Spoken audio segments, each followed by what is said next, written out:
আসসালামু আলাইকুম। তো আমার মনে হলো যে আমি বড় হয়ে ইসলামের জন্য কিছু একটা করব।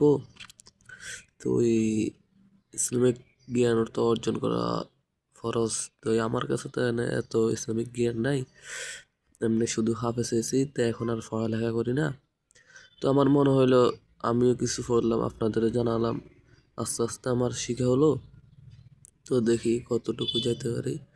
এমনি শর্ট ভিডিওর মধ্যে ছোটোখাটো কিছু দোয়া, আলোচনা, এগুলা বিষয়ে গবেষণা করব। তো অনেকগুলো বই কিনে আনবো আমি, যাতে আমি অনেকগুলো শিখতে পারি।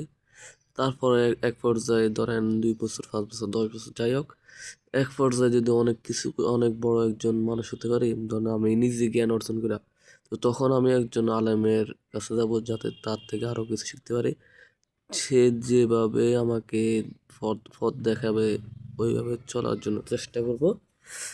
তাই কি আমি কন্টেন্ট তৈরি করব, যাতে আমি কিছু শিখতে পারি। এমনি আমার কিছুতে মন বসতেছে না এমনি বসার জন্য। ধরেন আপনাদের শেখানোর উদ্দেশ্যে বসলে তো আমারও কিছু একটা শিখা হবে।